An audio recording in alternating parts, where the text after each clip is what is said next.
हम बात कर रहे थे टेंस के यूजेस की कि किस टेंस को कहाँ यूज़ किया जाता है, कब किस टेंस की कहाँ ज़रूरत पड़ती है। तो अभी हम बात कर रहे थे प्रेजेंट टेंस की कि प्रेजेंट टेंस को कहाँ कहाँ यूज़ किया जाता है। तो प्रेजेंट टेंस के बारे में हमने पिछली शायद 7-8 वीडियोस में कई सारी बातें जानी हैं। तो अभी बातें कुछ अधूरी हैं तो हम उनको पूरा कर लेते हैं।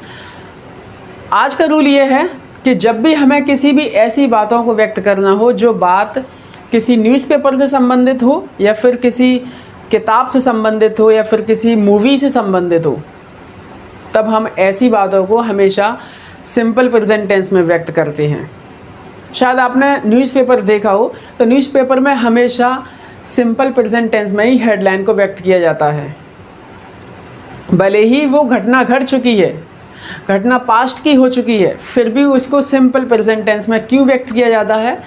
इसका रीज़न ये है कि जब भी आप उस न्यूज़ को पढ़ोगे तो आपके लिए तो वो ताज़ा ही होगी, वो प्रेजेंट की ही होगी आपके लिए। तो आने वाले समय में जो भी उस न्यूज़ को पढ़ेगा उसके लिए वो नई ताज़ा खबर एग्जिस्ट होगी।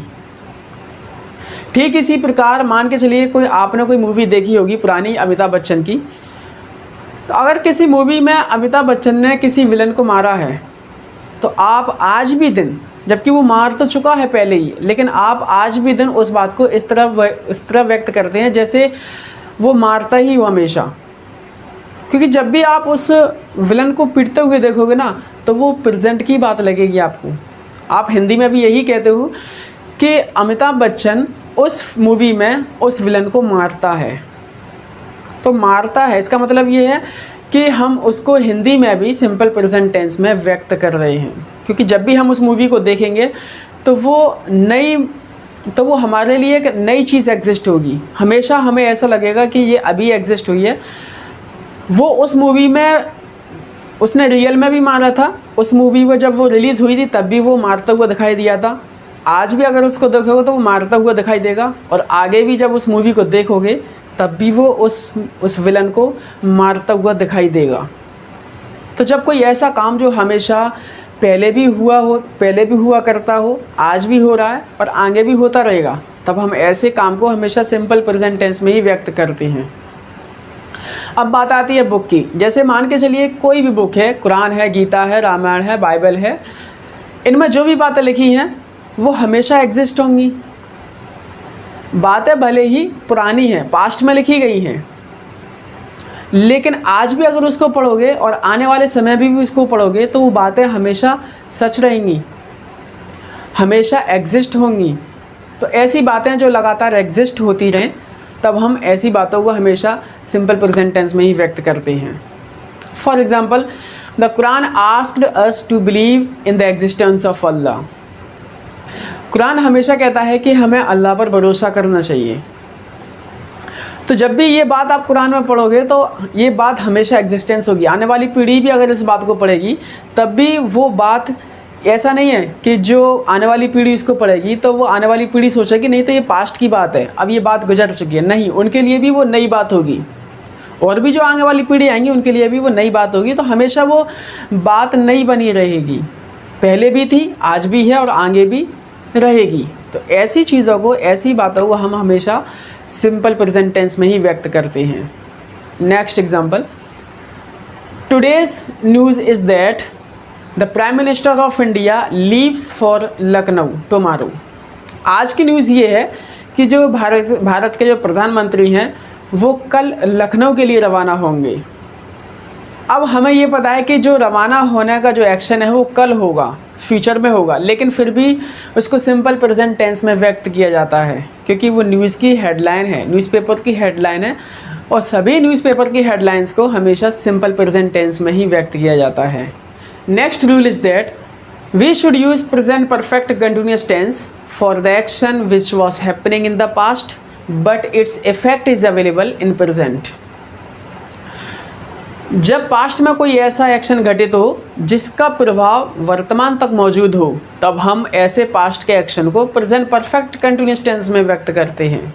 आई रिपीट, पास्ट में जब कोई एक्शन घटित हो जाए फिर उसका प्रभाव वर्तमान तक मौजूद हो, तब हम ऐसे पास्ट के एक्शन को प्रेजेंट परफेक्ट कंटिन्यूअस टेंस में व्यक्त करते हैं। जैसे फॉर एग्जांपल, रोड गीली है क्योंकि बारिश हो रही थी।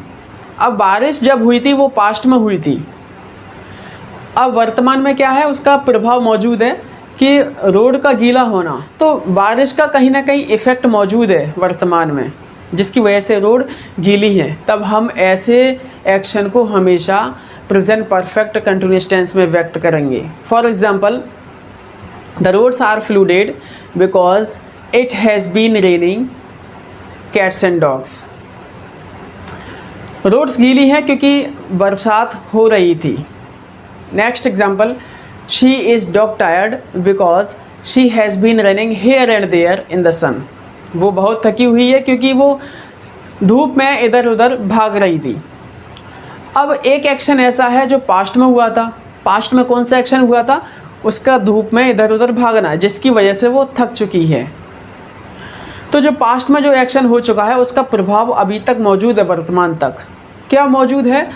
वो प्रभाव मौजूद है कि जब वो पास्ट में इधर उधर भाग रही थी, जिसकी वजह से वो थक चुकी है। तो थकावट जो अभी वर्तमान में है, किस वजह से थकावट है?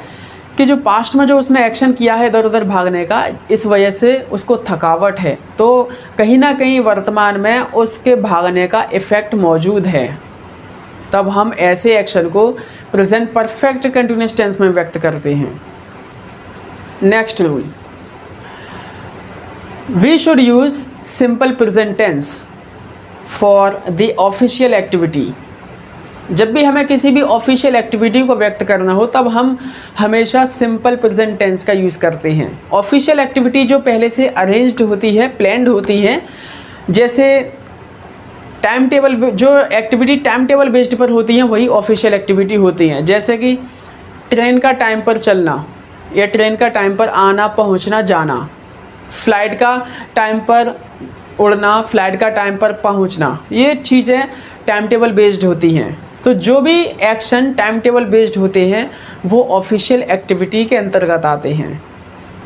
तो जब भी हमें किसी भी ऑफिशियल एक्टिविटी को व्यक्त करना हो तब हम हमेशा सिंपल प्रेजेंट टेंस में व्यक्त करते हैं। For example, the president of India leaves for Lucknow tomorrow.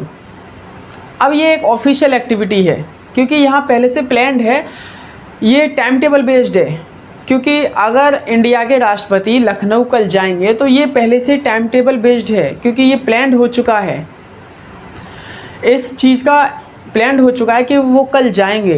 तो जो चीज़ प्लान्ड हो चुकी होती हैं पहले से ही, ऑफिशियल एक्टिविटी कही जाती हैं, तो उनको हमेशा सिंपल प्रेजेंट टेंस में ही व्यक्त किया जाता है। दूसरी बात इसमें यह है कि जब कोई ऐसी एक्टिविटी जो पहले से प्लान्ड हो फिर अरेंजमेंट भी हो। अरेंजमेंट मीन्स जैसे यहाँ से प्रेसिडेंट का लखनऊ के लिए रवाना होना, ये ठीक है, अभी इसमें अरेंजमेंट का नहीं पता। अगर मान के चलिए यहाँ से प्रेसिडेंट रवाना हो जाएं, जहाँ के लिए वो रवाना होंगे वहाँ कहीं ना कहीं अरेंजमेंट तो होगा, उनके आने के लिए स्वागत होगा, पूरा जो टोटल अरेंजमेंट हो, ऐसा अरेंजमेंट कि जिस काम के लिए वो जा रहे हैं वो वहाँ पूरा अरेंजमेंट हो चुका हो। तब हम ऐसी कंडीशन में प्रेजेंट कंटिन्यूअस टेंस का यूज़ करते हैं। जैसे for example, the president of India is leaving for Lucknow tomorrow. दोनों सेंटेंस सही है। The president of India leaves for Lucknow tomorrow, ये भी सही है। The president of India is leaving for Lucknow tomorrow, ये भी सही है। इन दोनों का मीनिंग ये है कि प्रेसिडेंट, जो इंडिया के जो प्रेसिडेंट हैं, किसी भी देश के प्रेसिडेंट, वो कल लखनऊ के लिए रवाना होंगे। दोनों सेंटेंसेस का मतलब यही है। बस दोनों में एक अंडरस्टूड चीज़ ये है कि जो पहला जो सेंटेंस है जो सिंपल प्रेजेंट टेंस में व्यक्त किया गया है वो सिर्फ एक ऑफिशियल एक्टिविटी है, एक प्लान्ड है, एक टाइम टेबल बेस्ड है। और जो दूसरा सेंटेंस है वो प्लान्ड भी है और अरेंजमेंट भी है। जब प्रेजेंट कंटिन्यूअस टेंस का यूज़ किया गया तब वहाँ अरेंजमेंट की भी बात उसमें इंक्लूड रहती है कि उनके लिए अरेंजमेंट भी किया गया होगा। तो जो भी ऑफिशियल एक्टिविटी होती हैं वो हमेशा सिंपल प्रेजेंट टेंस में व्यक्त की जाती हैं, और जो एक्टिविटी प्लान्ड और अरेंजमेंट भी हो उसका, तब हम उस एक्टिविटी को प्रेजेंट कंटिन्यूअस टेंस में व्यक्त करते हैं। तो आज के लिए फ़िलहाल इतना ही, फिर मिलते हैं नेक्स्ट वीडियो में। So please keep supporting me as usual. तो सपोर्ट करते रहिएगा, जैसा कि आप सपोर्ट करते हैं इसी तरह से सपोर्ट करते रहिएगा। And thanks for watching my video.